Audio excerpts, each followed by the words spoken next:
So I was looking at this and I was like, the lighting sucks. And B, hey, he's bald. Holy shit. What happened to them? So I don't care about the quality. The one thing I don't want is I know these videos get like a view or two. Probably Kevin. Um, I don't want to draw this out too long, but I don't want people feeling sorry for me. I don't want people thinking, showing to other people, oh, I don't think he's okay. I'm like a cockroach. I'm If I'm not okay, it means my body's failed. It's not my mind. I'm just documenting this. It's so fucking hard. For example, I had to drive the kids all to school. I fell twice. I am exhausted. I was gonna go to the gym afterwards. I got shorts on, and I gotta take a nap, and I'm afraid I'm gonna set my alarm, and I'm gonna get up at 3:30. But it is what it is. But I dropped off a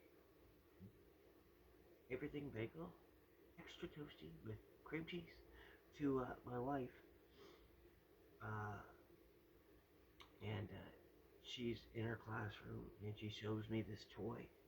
It's a little tiny toy, and it's something that we had for our kids, and it wasn't 10 years ago. Olivia was 2, Luke was 3, Bella was 5. Wow. And she played it for me, and it's not only that it goes by fast, the the difference between where we were and where we are now is the equivalent. And I'm going to use this comparison, and it's not going to mean anything if you haven't seen Breaking Bad. But for those of you who have, it is Walter White's house, all warm and loving, and dinners and everything, and it's the house in foreclosure, all broken down. People, vandals are breaking in. You know, people, strangers are skating in his pool. That's my life. That's what cancer has done to it, and I just have to be honest. It's destroyed my career. It's destroyed my health. Even if I jump this hurdle, I use the word jump, um, figuratively, of course, because I can't even do that anymore.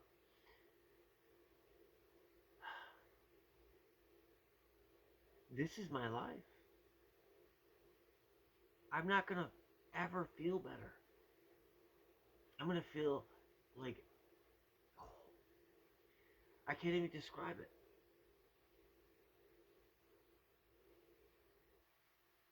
And when I thought about that, it teared me up. I was like, oh my god. And then I was like, fuck you.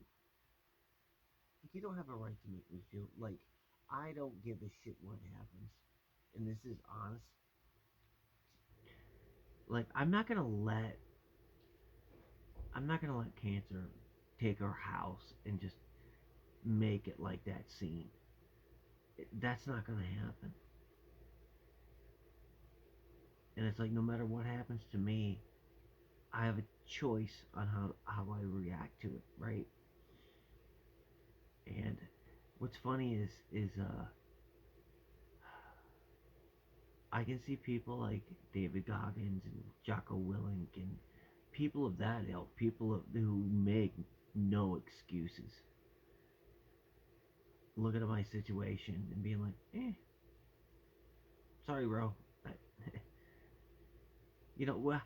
How are you gonna gainsay a stage 4 lung cancer patient on chemotherapy telling you that he's too tired to do anything? But even that's bullshit. The difference is You just have to choose to do it, and you know it's going to be like you just have to. I just have to accept it. That no matter what I do, it's going. It's just not going to be normal. I'm not going to have the energy. Everything that I do is it's a task, and you don't even tell people that because what for? Why would you unleash the gates of hell on God? I want to say your friends, but people who used to be your friends, except for a few. Um, it's just you don't want to. You don't want to. You don't want to.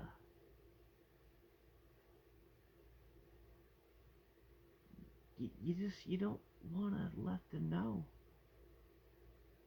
how you're really doing because it's like, well, you have a great life. Well, I'm not gonna fuck it up. Why would I? There's nothing you can do. You know? Can you cure cancer and make me feel like I used to feel like? So I could go play softball with my friends again and do all that sort of shit. Like if you can. That's why I don't say anything because what's the fucking point? Well, why you making this video? Oh, because fuck you. That's why. Really, I just I feel a need to document this, and I don't know why. I don't know why. Why am I making this video? So people will see it posthumously and feel sorry for me? You're like, what the fuck? Or, he was really strong. He was going through a lot. Well, fuck you. Like, so what? That's another thing. Like, and I have to examine all my thoughts because I don't know where they're coming from. You know,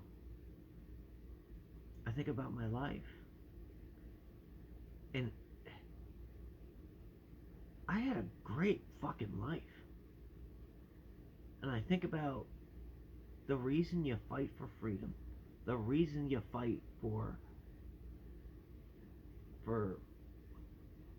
freedom. I just said it, but that's what it is. It's so you can give your sons and daughters lives like mine.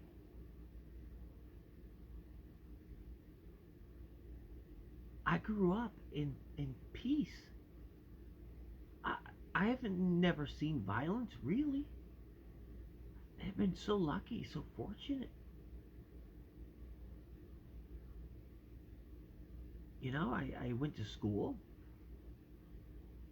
You know, there's a lot of brainwashing, a lot of propaganda. But at the same time, I was happy. You know, even when I was working at Big Wheel for what, 375 an hour. Oh my god, I am old. Um, I had a blast, and then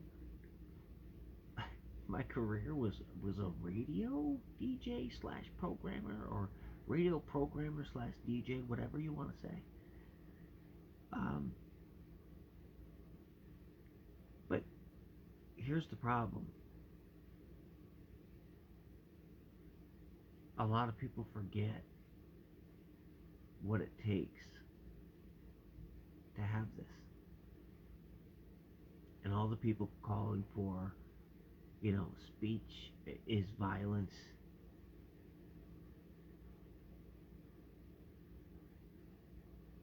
I don't even know how, like, do these people have history books? Do they know about? It's weird to me, but I think that's the price you pay. Too many people forget just how fortunate and how lucky they are to be able to raise their kid in a safe environment where you can watch, sitcoms, and where you can, you don't worry about survival.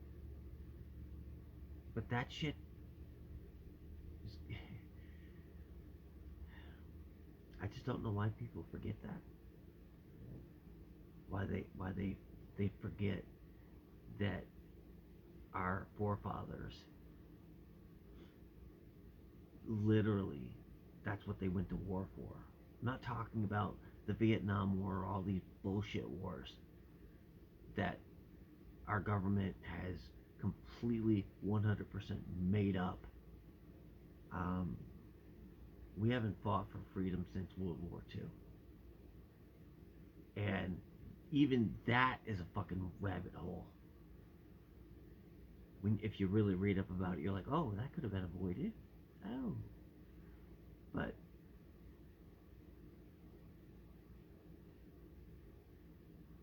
you were really fighting good versus the evil. You're not doing that now. The evil is that people are letting mandates happen.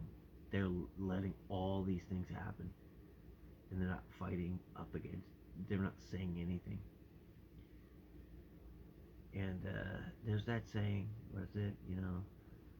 Soft men make hard times. Hard men make good times. Good times make soft men. Soft men make hard times. And it goes in a circle. Because people forget. They forget that the backbone of our civilized society of any society is littered with horrible atrocities. But we just pick and choose, like, oh, you did it, or you did it. No, everybody did it. Slavery back in the 1700s, worldwide, done by all races, all colors, and it's so obvious. It wasn't a skin color thing.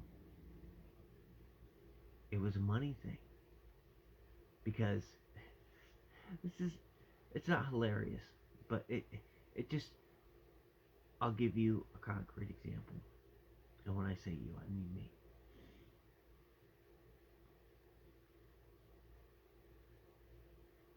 The popular conception or perception of slavery in America is, white people went over to Africa and got slaves.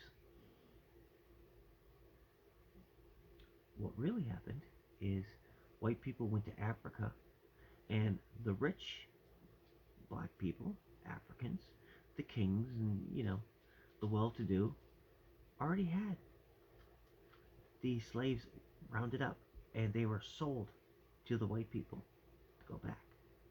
And it's all about the money. Always has been, always will be.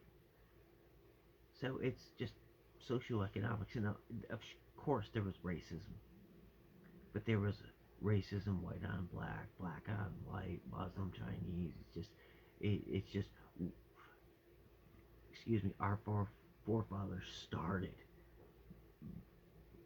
this country based on equality, and that every man is created equal. And I know the irony of writing down those words and owning slaves is,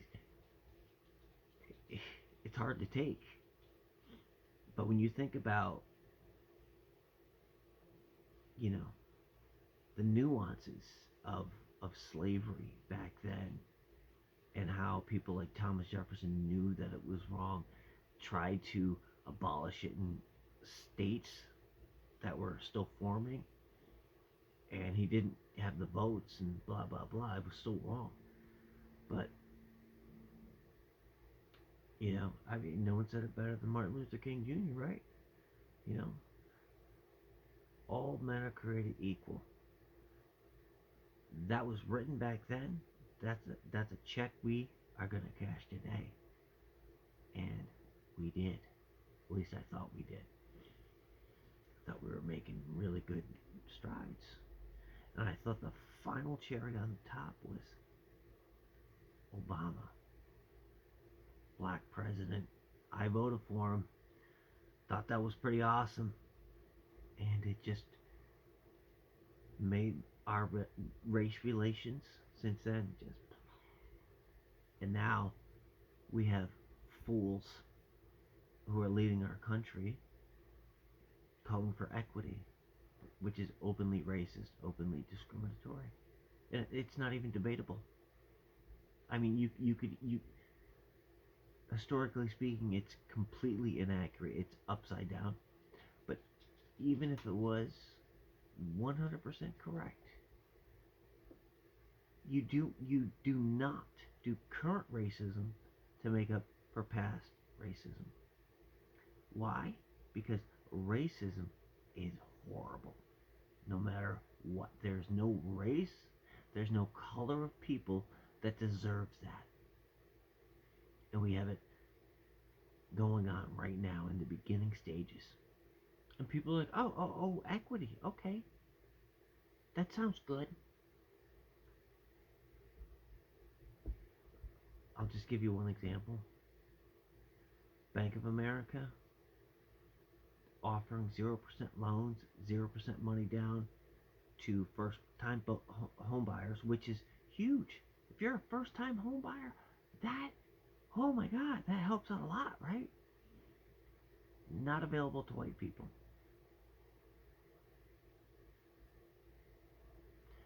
So, possibly your kids. I know for sure my kids, because I don't have any money anymore. I have nothing. I'm literally living from paycheck to paycheck now, which is fine. But you're gonna tell me that my kids now they're not eligible for that because of their skin color?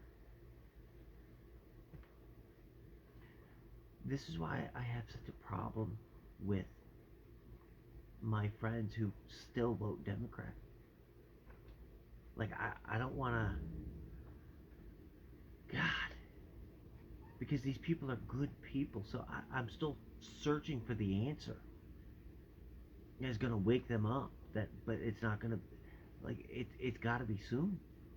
You can't keep voting for people who are going to issue policies and decrees that fundamentally change our country, like mandates. Like, that's insane. Just, you have to take something, despite the fact that you've researched it yourself, you don't think it's safe for you or your family, but you have to take it anyway, because you just do. And if you don't, you're going to lose your job, your ability to provide for yourself and your family. You can't travel. You're going to be made a pariah in society. People are voting for people like that right now. What are we supposed to do? That's a legitimate question. What are we supposed to do with people like that who continue to vote? And I'm not saying vote Republican. I mean, you just look at. I could do a whole diatribe on wars and how every single Republican and Democrat, they're the same. But at least the Republicans are still standing up for our Bill of Rights and our Constitution. Unless you want to talk about, you want to talk smack about Israel, and people like Dan Crenshaw, they will literally have tried to pass laws barring free speech. He's for people like Dan Crenshaw. Yeah, they're for free speech, as long as it's not against Israel.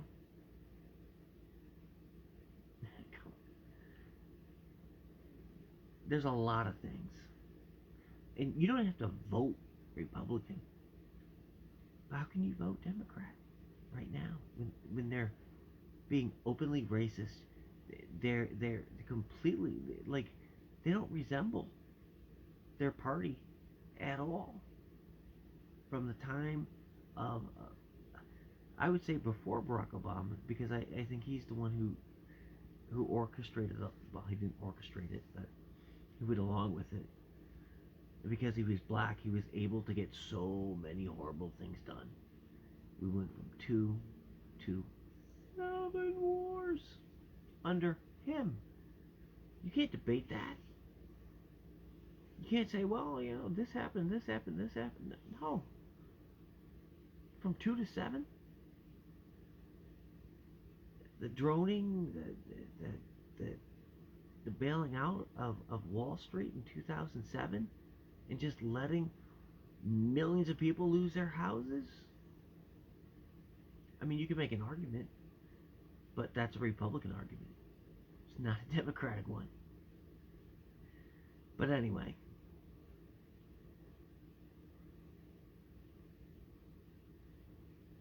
yeah, I've talked for 21 minutes.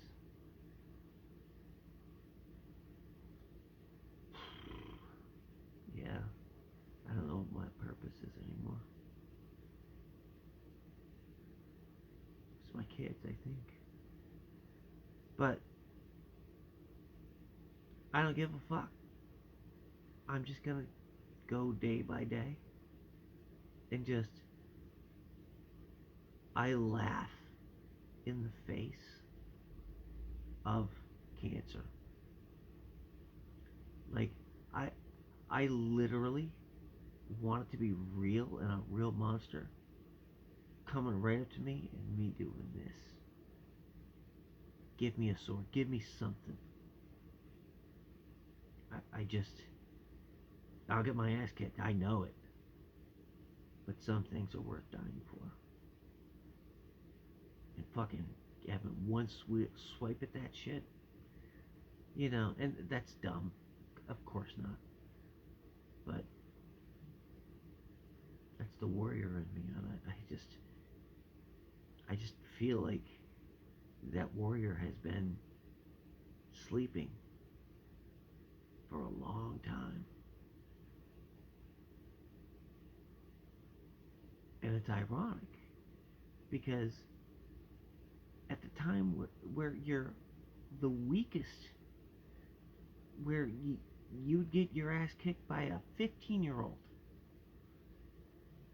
maybe,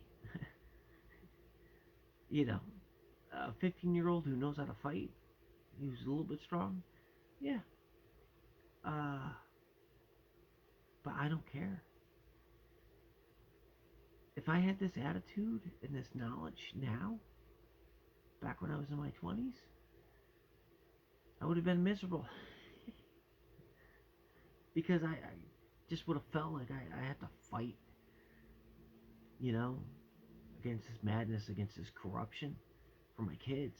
And now that I'm older and sick, I've had all this time to think and awake, I guess. It's so dumb. Like the pundits, on CNN or MSNBC, it's like, oh, look at that white supremacist man. He's got his talking points from Tucker Carlson. It's like, yeah, because we're that dumb. Uh, it just amazes me. It's like, yeah, you are radicalized by watching Tucker Carlson show you things that are really happening. Like literal videos of people burning shit down during COVID and watching all the pundits say, well, it's for a good cause. They're going to be all right.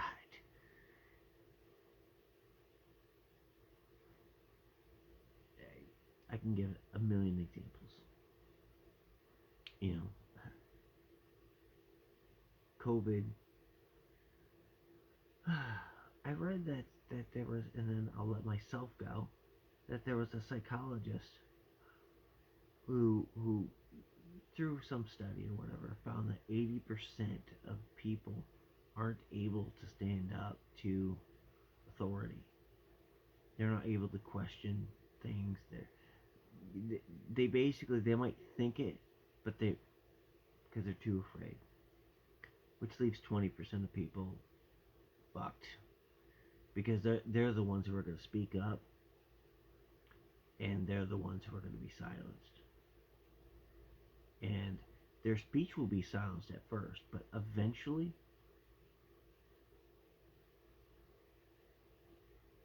it froze for a minute. I was like, "Is this still on?" Um, Eventually, historically speaking, people who have always spoken up against being silenced are silenced forever. But you know what? I just can't live any other way. I wish I could. I remember when I was in my 20s and 30s, and my dad was all about this sort of thing, and he would try to talk to me about it, and I was just like, I wanted nothing to do with it. It's not that I didn't agree with him. It's that I knew that if I opened up that door, I might not ever come back. And then you have kids, and then you really start worrying about their future. Because I'm very worried about just everything being normalized, and them thinking, oh, uh, you know, carbon footprints, you know, we're going to be regulated based on, you know, how far we go and how we drive and all these things. That's normal. We got to do that to fight climate change, and it's such a big lie. It's not to say that humans aren't creating climate change. It, it you know that 99% of people, not doctors, but of you know people in that field say that humans are the cause for global warming. Yeah, uh-huh. I agree with that. But are there 99% of those people that all say, well, how much it is, or what the pros and cons are for leaving fossil fuels 100%? All you need to remember is this: the people telling you that you need to put out less carbon are the people flying private jets, buying waterfront property, multiple ones. That's all you need to know. As soon as they start following their own advice, then you know something's up. Like with anything else. And I'll end on this: follow the money. It was true 1,000 years ago. It's true now. It'll be true in 1,000 years from now, if we haven't blown up ourselves, which is a very real possibility.